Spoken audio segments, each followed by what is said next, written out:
Ravi colours இன்றைய trending பெண்களுக்கான exclusive கலெக்ஷனுடன் kurtis, palazzo pant, Patiala pant, துப்பட்டாக்கள், ஷேப்வேர்கள், நைட்டிகள், பிராண்டட் உள்ளாடைகளும் கிடைக்கும். ரவி கலர்ஸ், நேரு வீதி, ராஜா தியேட்டர் சிக்னல் அருகில், புதுச்சேரி. வணக்கம். முக்கிய செய்திகள். புதுச்சேரியில் 74 உதவி காவல் தலைவர்கள், 200 ஊர்காவல் படை வீரர்கள் விரைவில் நியமனம். உள்துறை அமைச்சர் நமச்சிவாயம் அறிவிப்பு. புதுச்சேரி நேரு வீதியில் வாகனங்கள் நிறுத்துமிடம் மாற்றம். ஒத்துழைப்பு அளிக்க வியாபாரிகள் மற்றும் பொதுமக்களுக்கு அறிவுறுத்தல். ரெட்டியார்பாளையத்தில் வீட்டின் பூட்டை உடைத்து நகைகள் மற்றும் பணத்தை திருடிய நபர் ஆந்திராவில் கைது. 30 சவரன் நகை, 4 லட்சம் ரூபாய் பணம் பறிமுதல். ரெஸ்ட்ரோ பார்களை திறப்பதிலேயே வளர்ச்சியை காட்டியுள்ளார் புதுச்சேரி முதலமைச்சர். முன்னாள் முதலமைச்சர் நாராயணசாமி பகிரங்க குற்றச்சாட்டு.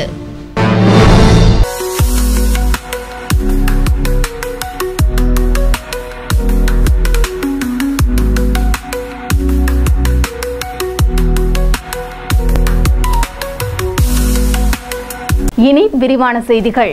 புதுச்சேரி காவல்துறையில் 74 உதவி காவல்துறை தலைவர்கள் மற்றும் 200 ஊர்காவல் படை வீரர்கள் விரைவில் நியமிக்கப்பட உள்ளதாக உள்துறை அமைச்சர் நமச்சிவாயம் தெரிவித்துள்ளார். புதிய குற்றவியல் சட்டங்கள் அமல்படுத்தப்பட்டு ஓராண்டு நிறைவு பெற்றுள்ளது. புதுச்சேரி அரசின் காவல்துறை சார்பில் 1ஆம் ஆண்டு நிறைவு விழா கம்பன் கலையரங்கில் நடைபெற்றது. விழாவிற்கு அமைச்சர் நமச்சிவாயம் தலைமை தாங்கி பேசுகையில், புதுச்சேரி காவல்துறை ரவுடிகளை ஒடுக்கவும், போதைப்பொருள் நடமாட்டத்தை தடுக்கவும் ஆபரேஷன் விடியல், திரிசூல் ஆகிய திட்டத்தை அமல்படுத்தியது என்றும், இதுபோல புதுச்சேரியில் புதிய குற்றவியல் சட்டமும் சிறப்பான முறையில் நடைமுறைக்கு கொண்டுவரப்பட்டுள்ளதாக கூறினார். மத்திய உள்துறை அமைச்சர் அமித்ஷா உத்தரவின்படி காவல்துறையின் முதல் தகவல் அறிக்கை தமிழில் பதிவு செய்யப்படுகிறது என்றும், காவல்துறையில் 680 பணியிடங்கள் இதுவரையில் நிரப்பப்பட்டுள்ளதாகவும் கூறினார். புதிதாக 74 காவல்துறை துணைத் தலைவர்கள் நியமிக்கப்பட உள்ளதாகவும், அதோடு கடலோர ஊர்காவல் படையினர் 200 பேர் நியமிக்கப்பட உள்ளதாக நமச்சிவாயம் தெரிவித்தார். பல ஆண்டுகளாக காவல்துறை தலைவர்களாக இருந்தவர்கள் பதவி உயர்வு இன்றி ஓய்வு பெறும் சூழ்நிலை உருவாகியுள்ளதென்றும், அவர்களுக்கு பதவி உயர்வு கிடைக்கவும் நடவடிக்கை எடுக்கப்பட்டுள்ளதாக கூறிய அவர், புதிய சட்டங்கள் குறித்து 15 நாட்களுக்கு ஒருமுறை ஆய்வு நடத்தி வருவதாக குறிப்பிட்டார். விழாவில் சபாநாயகர் ஏம்பலம் செல்வம், அமைச்சர் லட்சுமி நாராயணன், சட்டமன்ற உறுப்பினர் கென்னடி, தலைமைச் செயலாளர் சரத் சவுகான், உள்துறை செயலர் கேசவன், காவல்துறை தலைமை இயக்குநர் ஷாலினி ஆகியோர் பங்கேற்றனர். முன்னதாக காவல்துறை துணைத் தலைவர் சத்யசுந்தரம் அனைவரையும் வரவேற்றார். முடிவில் முதுநிலை காவல் கண்காணிப்பாளர் கலைவாணன் நன்றி கூறினார். புதுவையில் இருக்கின்ற நம்முடைய காவல்துறை இன்றைக்கு பல்வேறு நடவடிக்கைகளை, பல்வேறு சீர்திருத்தங்களை நம்முடைய காவல்துறையிலே கொண்டு வந்து இன்றைக்கு குற்றங்களை குறைப்பதற்கு, குற்றங்களை இல்லாத புதுச்சேரியாக உருவாக்குவதற்கு இன்றைக்கு அனைத்து முயற்சிகளையும் இன்றைக்கு எடுத்துக் கொண்டிருக்கின்றோம். அது மட்டுமல்ல, இன்றைக்கு நம்முடைய கோஸ்ட் ஹோம் கார்டு கடலோர ஊர்காவல் படையினுடைய வீரர்கள் கிட்டத்தட்ட 200 பேர் அவர்களை பணியமர்த்துவதற்கான நடவடிக்கை இன்றைக்கு வெகு விரைவாக எடுக்கப்பட்டிருக்கின்றது. காப்பாற்றுவதற்கு நம்முடைய மக்கள் நிம்மதியாகவும் வாழ வேண்டும், அமைதியாகவும் வாழ வேண்டும் என்ற அந்த உயர்ந்த நோக்கத்தோடு இன்றைக்கு அனைத்து நடவடிக்கையிலும் இன்றைக்கு நாம் எடுத்துக்கொண்டிருக்கின்றோம். புதுச்சேரி நேரு வீதியில் வாகனங்கள் நிறுத்தமிடம் ஜூலை 1ஆம் தேதி முதல் மாற்றம் செய்யப்பட்டுள்ளதாக போக்குவரத்து காவல் கண்காணிப்பாளர் செல்வம் தெரிவித்துள்ளார். இதுகுறித்து புதுச்சேரி போக்குவரத்து காவல்துறை கண்காணிப்பாளர் செல்வம் வெளியிட்டுள்ள செய்திக்குறிப்பில், புதுச்சேரி நகர பகுதியில் நாளுக்கு நாள் போக்குவரத்து நெரிசல் அதிகரித்து வருவதாகவும், முக்கிய சாலைகள், வர்த்தக மையங்களில் வாகனங்கள் நிறுத்தப்படுவதால் போக்குவரத்து பாதிக்கப்படுவதாக கூறியுள்ளார். எனவே 6 மாதத்திற்கு ஒருமுறை மாற்றம் அடிப்படையில் நேரு வீதியில் வாகனங்கள் நிறுத்தும் இடம் திசை மாற்றப்பட்டுள்ளது என்றும், அதன்படி தற்போது தெற்கு பகுதியில் வாகன நிறுத்தம் நிறைவு செய்யப்பட்டு ஜூலை 1ஆம் தேதி முதல் வடக்கு பகுதியில் வாகனங்கள் நிறுத்தம் முறை அமல்படுத்தப்பட்டுள்ளதாக கூறியுள்ளார். பொதுமக்கள், வியாபாரிகள் இதற்கு ஒத்துழைப்பு தர வேண்டும் என்றும் அவர் கூறியுள்ளார். ரெட்டியார்பாளையத்தில் வீட்டை உடைத்து நகைகள் மற்றும் பணத்தை திருடிச் சென்ற ஆந்திராவைச் சேர்ந்த நபரை கைது செய்த காவல்துறையினர் அவரிடமிருந்து 30 சவரன் நகை மற்றும் 4 லட்சம் ரூபாய் பணத்தை பறிமுதல் செய்தனர். ரெட்டியார்பாளையம் விவேகானந்த நகர் விரிவாக்கம் கோல்டன் அவென்யூ 3வது குறுக்கு தெருவைச் சேர்ந்தவர் ஸ்ரீதரன். இவர் கடந்த பிப்ரவரி 16ஆம் தேதி சென்னையில் வசித்து வரும் மகள் வீட்டிற்கு சென்றுவிட்டு 18ஆம் தேதி மீண்டும் வீட்டிற்கு வந்துள்ளார். அப்போது மர்ம நபர்களால் வீட்டின் பக்கவாட்டு ஜன்னல் உடைக்கப்பட்டு உள்ளே அலமாரியில் இருந்து 55 சவரன் நகைகள் மற்றும் 4 லட்சம் ரூபாய் ரொக்கம் உள்ளிட்டவை திருடு போயிருப்பதைக் கண்டு அதிர்ச்சியடைந்தார். இதுகுறித்து அவர் ரெட்டியார்பாளையம் காவல் நிலையத்தில் புகார் தெரிவித்தார். அதன் அடிப்படையில் காவல்துறை தலைவர் முத்துக்குமரன், உதவி காவல்துறை தலைவர் கலையரசன் மற்றும் காவலர்கள் வழக்கு பதிவு செய்து விசாரணை நடத்தி வந்தனர்.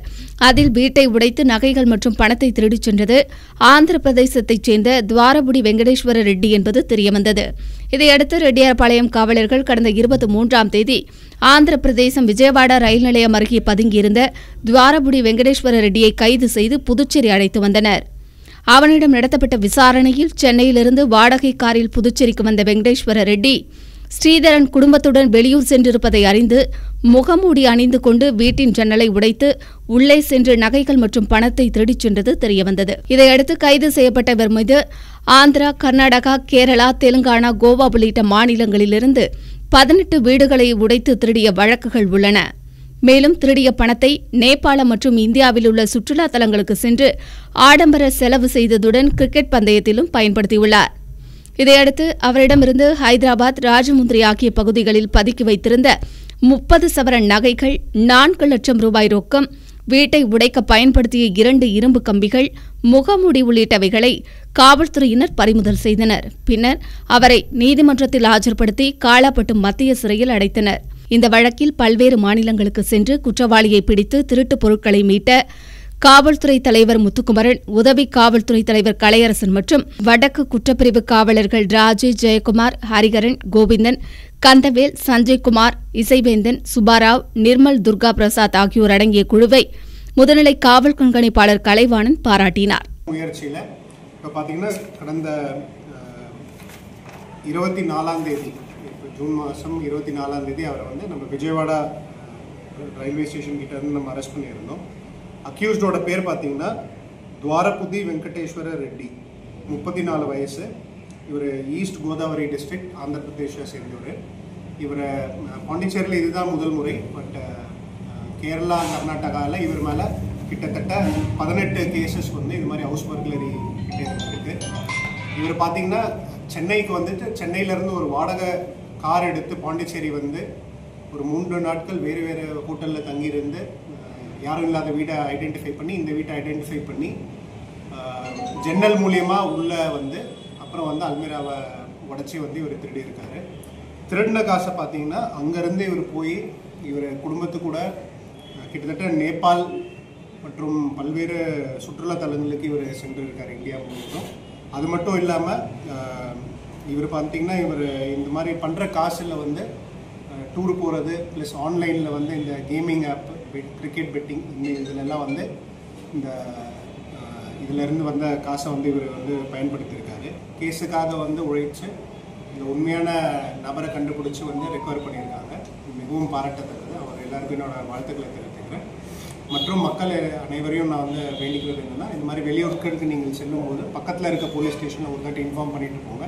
நைட் பீட் வந்து நாங்கள் அங்கே வந்து செக் பண்ணுவோம். புதுச்சேரி மக்களை மயக்கத்தில் வைக்கவே முதலமைச்சர் ரங்கசாமி ரெஸ்டோ பார்களை திறக்கிறார் என்று முன்னாள் முதலமைச்சர் நாராயணசாமி குற்றம் சாட்டியுள்ளார். காரைக்கால் மாவட்ட மகிழா காங்கிரஸ் சார்பில் பாராளுமன்ற எதிர்க்கட்சித் தலைவர் ராகுல் காந்தியின் பிறந்த நாளை முன்னிட்டு நலத்திட்ட உதவிகள் வழங்கும் நிகழ்ச்சி நடைபெற்றது. நிகழ்ச்சியில் கலந்து கொண்டு பேசிய முன்னாள் முதலமைச்சர் நாராயணசாமி, என்ஆர் காங்கிரஸ், பாரதிய ஜனதா கூட்டணி கட்சிகள் ஆட்சிக்கு வந்து 4.5 ஆண்டுகள் முடிந்துவிட்டதாகவும், ஆனால் முதலமைச்சர் ரங்கசாமி தேர்தலின் போது மக்களுக்கு கொடுத்த வாக்குறுதிகள் ஒன்றை கூட நிறைவேற்றவில்லை என புகார் தெரிவித்தார். எதிர்க்கட்சிகள் கேட்டால் படிப்படியாக நிறைவேற்றி வருவதாக கூறிய முதலமைச்சர், படிப்படியாக நிறைவேற்றி வருவது ரெஸ்டோ பார்களை என்று கூறினார். ஒரு ரெஸ்டோ பாரை திறக்க 40 லட்சம் ரூபாய் வரை வாங்கப்படுவதாகவும், ரெஸ்டோ பார்கள் திறக்க காலையில் விண்ணப்பித்தால் மாலையில் அனுமதி கிடைத்துவிடும் என்றும் கூறினார். மக்கள் மயக்கத்தில் இருந்தால்தான் கேள்வி கேட்க மாட்டார்கள் என்றும், எனவேதான் ரெஸ்டோ பார்களை முதலமைச்சர் ரங்கசாமி திறக்கிறார் என்றும் முன்னாள் முதலமைச்சர் நாராயணசாமி பகிரங்கமாக குற்றம் சாட்டியுள்ளார். இதுவரை ஒன்றும் நிறைவேற்றவில்லை. ஆனால் கேட்கும் போதெல்லாம் என்ன சொல்லுகிறார்?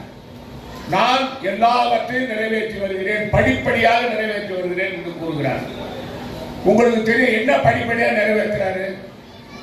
ரெஸ்டோ பாரை திறக்கிறாரு, அதுதான் படிப்படியாக செய்யறாரு. 40 லட்சம் ரூபாய் லஞ்சம் வாங்குறாரு. இன்னைக்கு காலையில நீங்க மனு கொடுத்தா சாயந்தரம் கிடைச்சிடும். ரெஸ்டோ பாரு அதுதான் திறக்கிறாரு. ஏன்னா மக்கள் வந்து மயக்கத்தோட இருக்கணும், தெளிவா இருந்தா கேள்வி கேட்பாங்க. அதனால ரங்கசாமி ரெஸ்கோ பார் தான் திறக்கிறார். புதுச்சேரியில் 3 குற்றவியல் சட்டங்கள் அமல்படுத்தப்பட்டதையொட்டி முதலாம் ஆண்டு நிறைவு விழா கம்பன் கலையரங்கில் நடைபெற்றது. நாட்டில் ஏற்கனவே நடைமுறையில் இருந்த இந்திய தண்டனை சட்டம், குற்றவியல் நடைமுறை சட்டம், இந்திய ஆதார சட்டம் ஆகியவற்றிற்கு மாற்றாக பாரதிய நியாய சம்ஹிதா, பாரதிய நாகரிக் சுரக்ஷா, பாரதிய சாகசிய அதிநியம் ஆகிய குற்றவியல் சட்டங்கள் மத்திய அரசால் இயற்றப்பட்டு கடந்த ஆண்டு ஜூலை 1ஆம் தேதி முதல் புதுச்சேரி யூனியன் பிரதேசம் உள்ளிட்ட இந்தியாவின் அனைத்து பகுதிகளிலும் அமலுக்கு வந்தன. புதுச்சேரியில் இந்த 3 குற்றவியல் சட்டங்கள் அமல்படுத்தப்பட்டதன் முதலாம் ஆண்டு நிறைவு விழா கம்பன் கலையரங்கில் நடைபெற்றது. விழாவினை முதலமைச்சர் ரங்கசாமி குத்துவிளக்கேற்றி தொடங்கி வைத்து புதுச்சேரியில் 3 புதிய குற்றவியல் சட்டங்கள் அமல்படுத்தப்பட்ட பிறகு மேற்கொள்ளப்பட்ட நடவடிக்கைகள் குறித்து ஆண்டு மலரினை வெளியிட்டு உரையாற்றினார். மேலும் அது தொடர்பான காணொலியும் விழாவில் திரையிடப்பட்டது. இந்நிகழ்ச்சியில் சட்டப்பேரவைத் தலைவர் செல்வம், உள்துறை அமைச்சர் நமச்சிவாயம், பொதுப்பணித்துறை அமைச்சர் லட்சுமி நாராயணன், சட்டமன்ற உறுப்பினர் அனிபால் கென்னடி உட்பட காவல்துறை அதிகாரிகள் பலர் கலந்து கொண்டனர். சுற்றுலா கப்பல் திட்டம் புதுச்சேரி மீனவர்களுக்கு பாதிப்பை ஏற்படுத்தும் என்றும் அரசு அதற்கான ஆணையை ரத்து செய்ய வேண்டும் என அண்ணா திராவிட முன்னேற்றக் கழக மாநில செயலாளர் அன்பழகன் வலியுறுத்தியுள்ளார். இதுகுறித்து புதுச்சேரி மாநில அண்ணா திராவிட முன்னேற்றக் கழக மாநில செயலாளர் அன்பழகன் கூறுகையில், சொகுசு கப்பலின் மூலம் பயணிகள் இறக்குவதிலும் ஏற்றுவதிலும் மிகப்பெரிய பாதிப்பு மீனவர்களுக்கு ஏற்படும் என்றும், கடற்கரையிலிருந்து சுமார் 1.5 கிலோமீட்டர் தூரத்தில் இந்த சொகுசு கப்பல் நிறுத்தப்படும் என்றும், அங்கிருந்து பயணிகள் சிறுகிய படகுகள் மூலம் தரைப்பகுதிக்கு வருவார்கள் என்று தெரிவித்தார். முகத்வாரம் வழியாக பயணிகளை ஏற்றி வரும்போது மீன்பிடி தொழில்கள் முழுமையாக பாதிக்கப்படும் என்று கூறிய அன்பழகன், மீனவர்களுடைய வலைகள் படகுகளால் சிக்கி சேதாரமடையும் என்றார். விசிறுவலை தொழில் புரியும் உள்நாட்டு மீனவர்களும் சிறிய வலை மூலம் மீன்பிடி செய்பவர்களும் பாதிக்கப்படுவார்கள் என்று கூறிய அவர், உல்லாச கப்பல் புதுவையை வந்தடையும் போது சுற்றுலா பயணிகளால் தடை செய்யப்பட்ட போதைப் பொருட்கள் தங்கு தடையின்றி விற்பனை செய்யப்பட சூழ்நிலை உருவாகும் என்றும், இதனால் புதுச்சேரியில் சட்டம் ஒழுங்கு சீர்குலைவு ஏற்படும் என்று குறிப்பிட்டார். உப்பளம் சட்டமன்ற தொகுதியில் உள்ள வம்பாக்கீரபாளையம் மீனவர்களின் வாழ்வாதாரம் முழுமையாக பாதிக்கப்படும் என்று கூறிய அன்பழகன், மக்களுக்கு எதிரான இந்த சொகுசு கப்பல் பயண திட்டத்தை அண்ணா திராவிட முன்னேற்றக் கழகம் முழுமையாக எதிர்க்கும் என்றார். கட்சி தலைமையிடம் அனுமதி பெற்று மீனவ மக்களோடு அண்ணா திராவிட முன்னேற்றக் கழகம் மிகப்பெரிய போராட்டத்தை நடத்தும் என்று எச்சரிக்கை விடுத்த அவர், அரசு சொகுசு சீட்டாட்ட கப்பல் புதுச்சேரி வருவதற்கான ஆணையை ரத்து செய்ய வேண்டும் என்று கூறினார். இந்த மாதிரி ஒரு கலாச்சார சீரழிவை உருவாக்கக்கூடிய இது போன்ற சுற்றுலா என்கின்ற பெயர்ல ஏற்படுகின்ற இந்த மாதிரி திட்டத்துக்கு துணைநிலை ஆளுநர் எப்படி இது அனுமதி கொடுத்தாருன்னே தெரியல. இது எப்படி கொடுத்திருந்தாலும் இதுல இருக்கிற உண்மைகளை உணர்ந்து மாண்பு முதலமைச்சர் அவர்கள் உரிய நடவடிக்கை எடுக்கணும். ஏற்கனவே கடந்த 4 ஆண்டுகளுக்கு முன்பு இந்த பிரச்சனையில மாண்பு முதலமைச்சருடைய நிலைப்பாடு என்னவோ அதை அவரு இப்ப இங்க அமல்படுத்தணும். அவருடைய நிலைப்பாடு என்ன? கப்பல் வரக்கூடாது, சூதாட்ட கிளப் நடத்தக்கூடாது, இங்கிருந்து யாரும் பயணிகளை ஏற்றக்கூடாது, இறக்கக்கூடாது, அதனால கலாச்சார சீரழிவு ஏற்படும் சொல்லிட்டு நாங்க வெளிநடப்பு செஞ்சோம். புதுச்சேரியில் மறியல் போராட்டம் ஜூலை 9ஆம் தேதி நடைபெறவுள்ள நிலையில் அன்றைய தினம் பள்ளி கல்லூரிகளுக்கு விடுமுறை அளிக்க வேண்டுமென அனைத்து தொழிற்சங்கங்கள் சார்பில் கோரிக்கை விடுக்கப்பட்டுள்ளது. இதுகுறித்து ஏஐடியுசி பொதுச் செயலாளர் சேது செல்வம் கூறுகையில், தொழிலாளர்கள், விவசாயிகள் மக்கள் விரோத மத்திய மோடி அரசை கண்டித்து 21 அம்ச கோரிக்கைகளை வலியுறுத்தியும் வரும் ஜூலை 9ஆம் தேதி புதுச்சேரியில் வேலைநிறுத்த போராட்டம் நடத்தப்படும் என்றும், அன்றைய தினம் தொழிற்சங்கங்கள் கூட்டாக புதிய பேருந்து நிலையம், அரியாங்குப்பம், வில்லியனூர், பாகூர், மதகடிப்பட்டு, திருக்கனூர், சேதராப்பட்டு, காரைக்கால் ஆகிய 8 மையங்களில் மறியல் போராட்டம் நடத்தப்பட உள்ளதாக கூறினார்.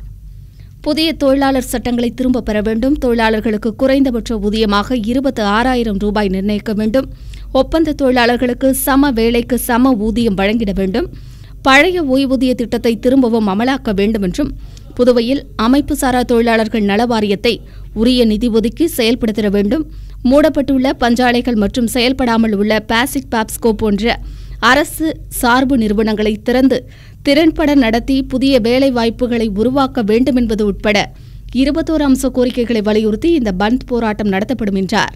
மாநில அமைப்பாளர் அண்ணா அடைக்கலம் உள்ளிட்ட முக்கிய நிர்வாகிகள் உடனிருந்தனர். வில்லியனூர் புனித லூர்து அன்னை அரசு உதவி பெறும் ஆண்கள் உயர்நிலைப் பள்ளியில் மாணவர்களுக்கு இலவச சைக்கிள்களை அத்தொகுதியின் சட்டமன்ற உறுப்பினரும் சட்டமன்ற எதிர்க்கட்சித் தலைவருமான சிவா வழங்கினார். புதுச்சேரி அரசின் சமூக நலத்துறை மூலம் அரசு பள்ளியில் பயிலும் மாணவர்களுக்கு இலவச சைக்கிள் வில்லியனூர் தொகுதியில் வழங்கப்பட்டு வருகிறது. அதன் ஒரு பகுதியாக வில்லியனூர் புனித லூர்து அன்னை அரசு உதவி பெறும் ஆண்கள் உயர்நிலைப் பள்ளியில் 9ஆம் வகுப்பு மாணவர்களுக்கு அரசின் இலவச சைக்கிள் வழங்கும் நிகழ்ச்சி பள்ளி வளாகத்தில் நடைபெற்றது. இதில் சிறப்பு விருந்தினராக சட்டமன்ற எதிர்க்கட்சித் தலைவரும் தொகுதியின் சட்டமன்ற உறுப்பினருமான சிவா கலந்து கொண்டு மாணவர்களுக்கு சைக்கிள்களை வழங்கி வாழ்த்தி பேசினார். முன்னதாக சர்வதேச யோகா தினத்தில் பங்கேற்ற மாணவர்களுக்கு சட்டமன்ற எதிர்க்கட்சித் தலைவர் சிவா பாராட்டு சான்றிதழ்களை வழங்கி வாழ்த்து தெரிவித்தார். இந்நிகழ்ச்சியில் புனித லூர்து அன்னை திருத்தல அருட்தந்தை ஆல்பர்ட், பள்ளியின் தலைமை ஆசிரியர் ஆல்வின் அன்பரசு மற்றும் திராவிட முன்னேற்றக் கழக நிர்வாகிகள், தொகுதி செயலாளர் மணிகண்டன், பொதுக்குழு உறுப்பினர் செல்வநாதன், சிறுபான்மை பிரிவு மாநில அமைப்பாளர் ஹாலித், இலக்கிய அணி துணை அமைப்பாளர் கலிமுல்லா, ஆதிதிராவிடர் அணி துணைத் தலைவர் கதிரவன் உள்ளிட்ட முக்கிய நிர்வாகிகள் பலர் கலந்து கொண்டனர். நெல்லித்தோப்பு தொகுதிக்குட்பட்ட மக்களுக்கு அண்ணா திராவிட முன்னேற்றக் கழக முன்னாள் சட்டமன்ற உறுப்பினர் ஓம் சக்திசேகர் பரிசுப் பொருட்களை சொந்த செலவில் வழங்கினார். நெல்லித்தோப்பு சட்டமன்ற தொகுதியில் உள்ள அனைத்து குடும்பங்களுக்கும் தனது சொந்த செலவில் அண்ணா திராவிட முன்னேற்றக் கழக முன்னாள் சட்டமன்ற உறுப்பினர் ஓம் சக்திசேகர் பரிசுப் பொருட்களை வீடு வீடாக சென்று வழங்கி வருகிறார். இந்நிலையில் நெல்லித்தோப்பு சட்டமன்ற தொகுதிக்குட்பட்ட கங்கையம்மன் கோவில் வீதி, பள்ளத்தெரு, சின்னசந்து பகுதிகளை சேர்ந்த பொதுமக்களுக்கு பரிசுப் பொருட்களை அண்ணா திராவிட முன்னேற்றக் கழக முன்னாள் சட்டமன்ற உறுப்பினர் ஓம் சக்திசேகர் சொந்த செலவில் வழங்கினார்.